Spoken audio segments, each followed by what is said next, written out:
Welcome to West Texas Droning, episode number 20.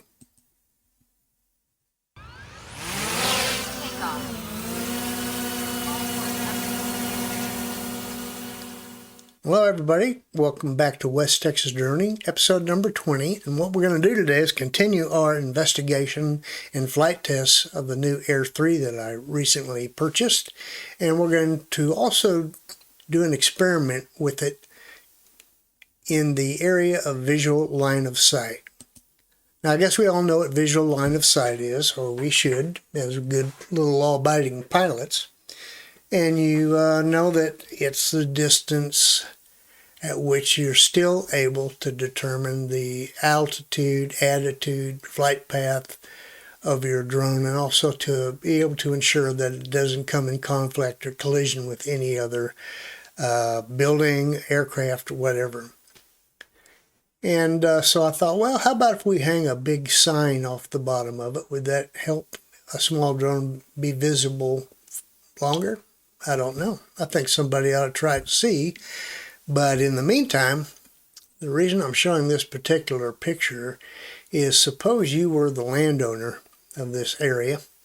You had many, many square miles of nothing but many, many square miles. And you wanted to use your drone to investigate an issue or a possible issue instead of having to get in your truck and drive all the way out there. So let's suppose that you have a windmill and a cattle trough out in the middle of your property, say about right here. And say you want to check on the water well and the trough, but you don't want to drive all the way out there.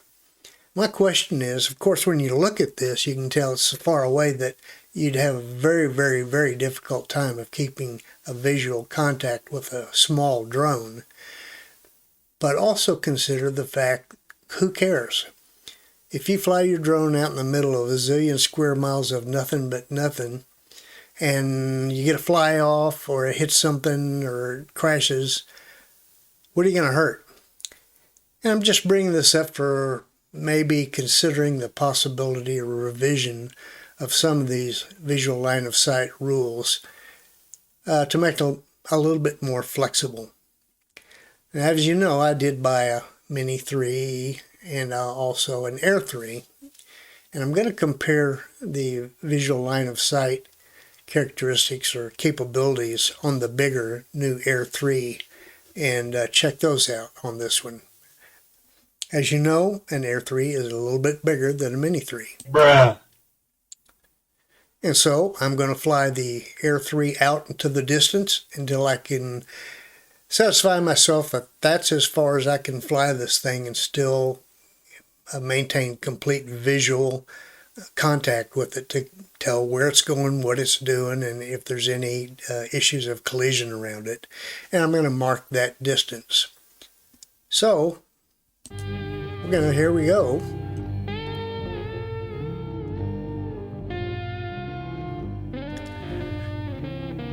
Takeoff. We're going to take Home point on off updated. here, and in a second you'll see me set this to cine mode because I didn't want to fly real fast. I want slow enough to when I stop it I have a pretty good reasonable amount of confidence that it's going to stop when I stop it, and that way I'll get a more accurate distance on how far I can see the drone and still determine what it's doing.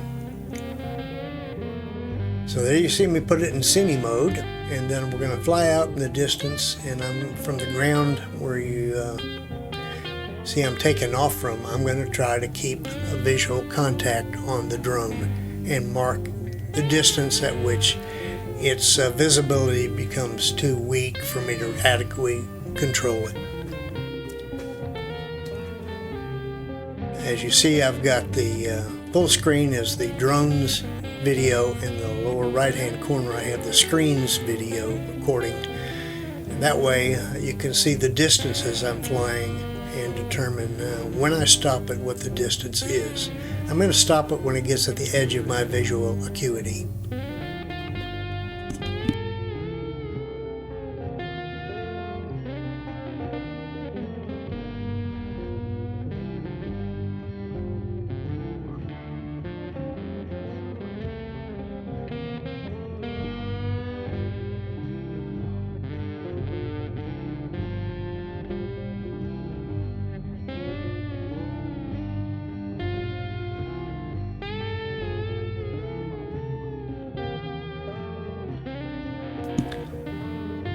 you see, we don't have a lot of grass growing yet. We did have an inch of rain before this video, but it doesn't seem like it did a lot of good so far.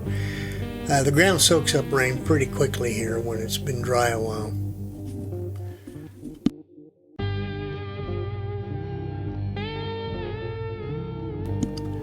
There you can see we're coming up on 1,000 feet. I still got a pretty good visual contact with the image with the drone.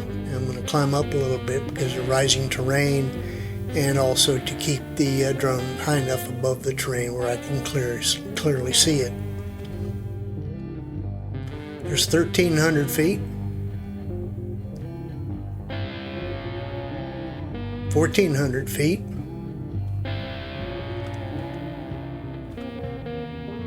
1,500 feet, and right there is where I decided it's just getting too far away for me to really have a good visual contact with it to be able to control it. So I marked that distance down, 1,529 feet, and I'm going to use that as a reference for setting the control limitations on my controller. And in a minute, at the end of this video, I'm going to show you another method I use for judging the distance, and that is with a program that I subscribe to called OnX Hunt. And that is a satellite-based service where you can look at the satellite image of the property you're on. You can set waypoints. If you find something interesting, you can set a waypoint there and it stays there in your program memory. So if you ever want to go back and look at it, you'll know where it is. So I'll show you how I use that at the end of this video. In the meantime, we're going to continue to fly the drone a little bit. We did some calibrations on the IMU, the compass, and the camera, and we're going to see how they worked out. And tell me if you see anything. I judge an anomaly that I'm going to probably investigate. I think it's going to take a little bit further calibration on the IMU. We'll check it out later, but if you see it, you might make a note in the comments of what you're seeing that might need to be recalibrated.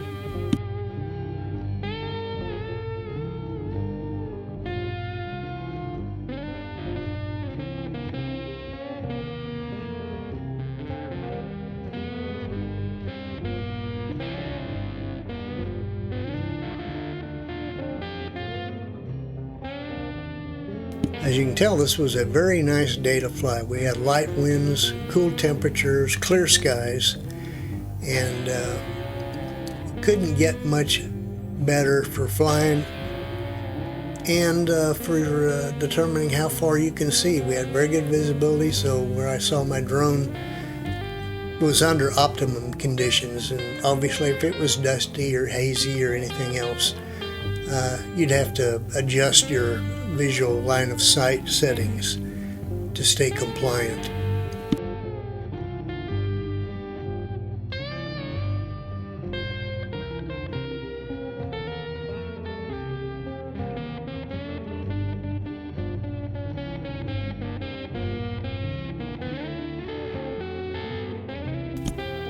At times I paused just to have the drone hover and see how stable it is, see if it drifts or what it does. And that's part of my ongoing process to make sure I get everything I can on this aircraft calibrated properly.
I'm just going to practice some maneuvers and some circles, and in an upcoming video we're going to go ahead and test all of the built-in flight maneuvers that come with the Air 3.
We're just kind of flying a circle, a lazy circle around this little clearing, and the brown stuff you see in the middle there is hay, where the ranchers take hay bales out and throw them for the cows to eat when the grass is not growing very well.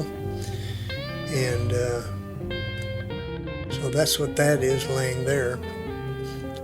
Unfortunately, it wasn't enough to really sustain the herd he had on the place, so they were removed and taken off to greener pastures.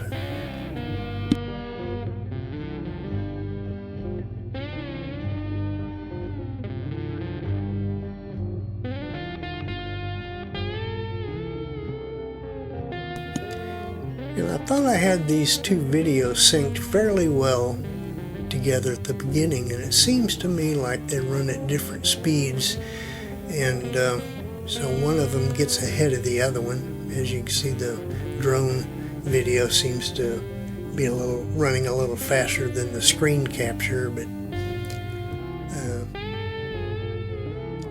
anybody knows how to keep them in sync the whole time, well, let me know. I appreciate the information.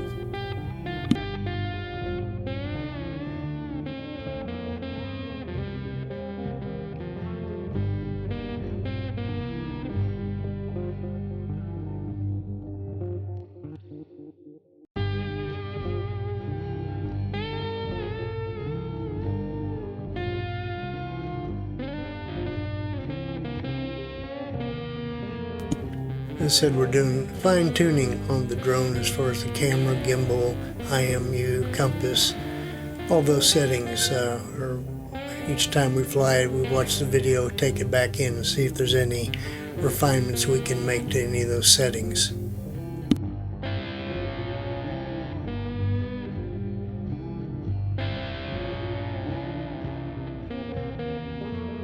Return to home.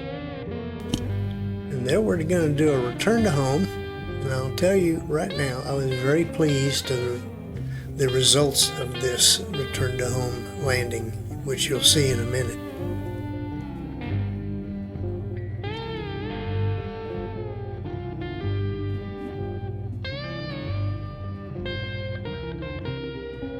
Landing.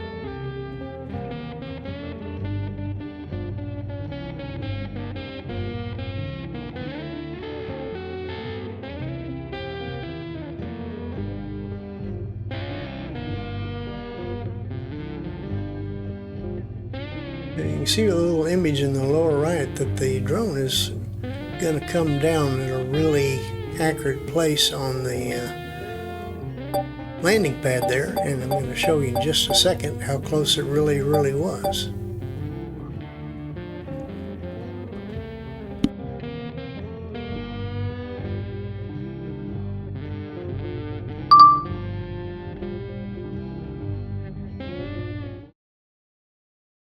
Anyway, here's the line of sight image I was telling you about on the Onyx Hunt.